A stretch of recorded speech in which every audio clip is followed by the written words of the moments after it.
This is equally exciting yet annoying. As we move into the second half of 2024, if you saw my 3.5 year Model 3 review video, I made it no secret to you that I am actually looking to trade in and upgrade my 2021 Tesla Model 3 for yet another Tesla. It's a common trend amongst other Tesla owners apparently. But my Tesla Model 3 ownership experience really did make an impression for how I see car ownership in the future, and I see no other alternative but to actually buy another Tesla again as a result of my needs and circumstances, which have barely changed from before. Yet, here's the hard part. What is the next Tesla for me and my family? The Model S and X are too expensive and are out of the question. So it's either the newly upgraded Tesla Model 3 or a 2024 Tesla Model Y for us. I released a video at the start of the year on the very same topic, but a near 6 months later, the actual choice has yet to be made.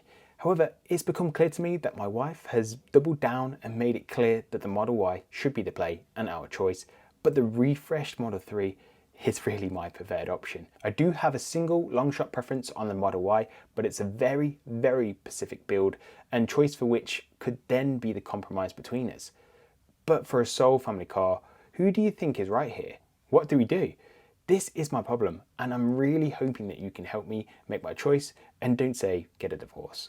I know many of you are probably thinking about making that joke. I'll just beat you to it and categorically rule that one out. I know they both truly hold their advantages and disadvantages over each other, but so much so, I did a video actually to help others decipher between which Tesla model should be more appropriate. But am I just over analyzing the comparison for myself, as I feel like I'm probably dialed into another level, and I'm thinking that the Model 3 has been fully refreshed and upgraded, and the Model Y is likely to get its upgrade sometime next year if the last Project Juniper update from earlier in the year was true. My personal circumstances, for those that don't know, I have 2 young kids that are now in booster seats that are perfectly fine in the Model 3 at present, but equally they are growing far too quickly. So the spacious interior and utility of the Model Y is going to be a natural fit as their bikes are getting bigger, etc. And I don't want to be messing around with installing roof racks, etc.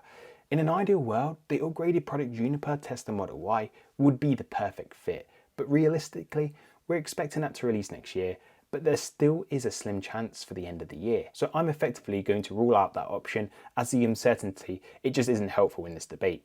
But yeah, let's just discuss the Model Y that I will compromise on and the Model 3 build that I want, where I think we'll end up compromising, and the very slim chances of a refreshed Model Y. So there's lots to unpack, exciting video ahead, and if you could just drop me a cheeky like and subscribe, it will be appreciated. So let's just get straight into it. First up, candidate number 1, the Tesla Model Y, and this is my wife's preferred option. For obvious reasons, I guess, the Model Y is bigger, and so it's better than our smaller Model 3. I mean, she's not wrong, is she really?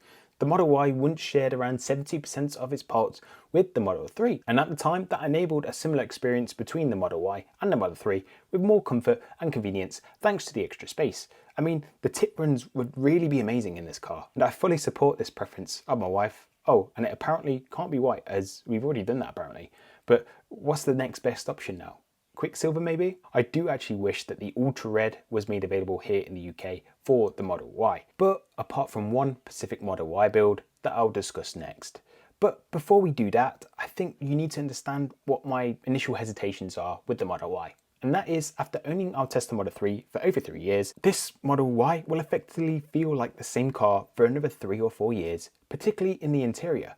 Just I'll be in a higher driving position and it'll be more spacious. There'll be little to gain through hardware enhancements, probably the heated steering wheel, the hardware 4 camera suite, and around 10 to 20 more miles range. Oh, and premium audio. I would like all of them for sure, but this point is really very unique to ourselves here, as if you were moving from another brand of vehicle to a Tesla, this decision is so much more easier to make. But when you're within the Tesla brand, the jump between the Model Y, whilst I would be massively happy with it for sure, I can't help but think that I'd wish I went for the new features offered by the new Model 3, or even better yet, the Project Juniper Model Y, aka the refreshed Model Y. But there is one Model Y I think that I could overlook my initial hesitations with. And you may call me a hypocrite for this, but that build is a very unique and not available in all markets across the world, and that is the Model Y rear-wheel drive with a structural BYD battery pack. And this currently is produced in limited quantities in Giga Berlin only for the European market. Now, I did do a video not too long ago explaining how and why I think that the new deliveries of UK-bound Model Ys will actually be coming from Giga Berlin, thus meaning this option could actually be on the table. And the reason I really like this Model Y is that it's an absolute charging monster, and I've seen that it can retain near max speed, even over 50% state of charge before it actually starts to then drop. So whilst I don't necessarily need that charging speed, I just think that this variant is somewhat rare. There's an element of exclusivity to it, making it strangely unique because it has this unrivaled battery strength. The problem is, the Giga Berlin produced rear-wheel drive Model Ys with the normal LFP battery pack from Cattle 2, so there is no way to guarantee that this option can actually be achieved, but there's a chance that it can be achieved. Even adding a colour option will still make this a reasonably affordable option too compared to the new Model 3, which is a pull factor to me for sure. But being critical of myself here, this Model Y doesn't actually address my initial hesitations with switching over to the Model Y, but in reality, a Model Y is going to be great regardless. I would still enjoy it if it was my drive for sure. So maybe the pull factor for this variant is just the exclusivity of it.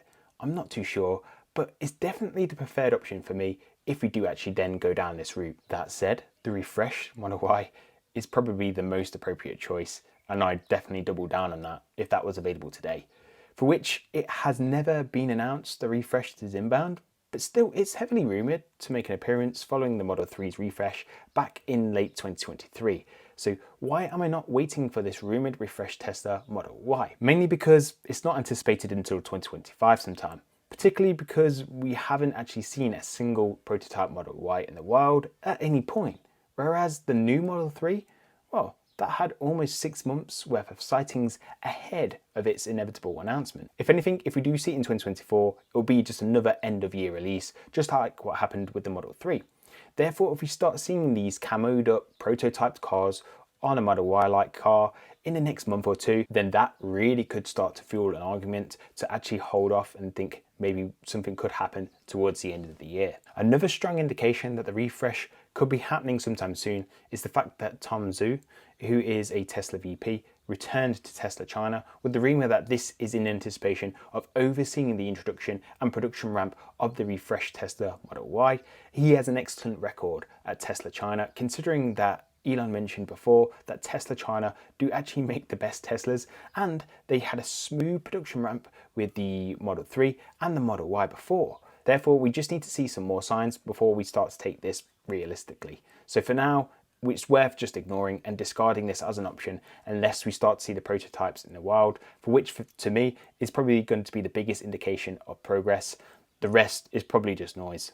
A upgraded Model Y would probably offer me the best of both worlds, the space, the utility of the Model Y, keeping the wife happy, but with the upgrades of the new Model 3 to keep me happy. The problem for me is that I have no idea when this will be released, and when it does, it might be too late for us. So if I can't get the upgraded Model Y by the end of the year, and the Model Y rear-wheel drive with the BYD Blade battery is not possible, then there really is only one option left in my eyes. That is the new 2024 Tesla Model 3. And my current Model 3 does everything that we need it to do today and more. So is the 2024 Model 3 really that bad for a family car? The answer is no. It's perfectly fine, and you don't need a family car to be an SUV.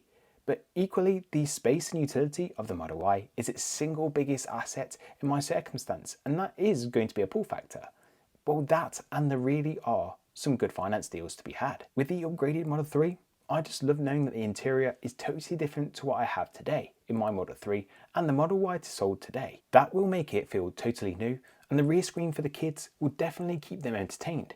And I would just need to work out how to lock the rear screen, as I'm pretty sure the daughter will be changing the music to Taylor Swift at every opportunity. And well, we wouldn't want that, would we? Ventilated seats would be a nice premium addition too, as will the enhancements to the suspension and sound dampening, and I do look forward to trying that out for sure. All these changes do make it feel like the refreshed Model 3 will offer a more refined driving experience, but it won't have the torque like today's Model Y.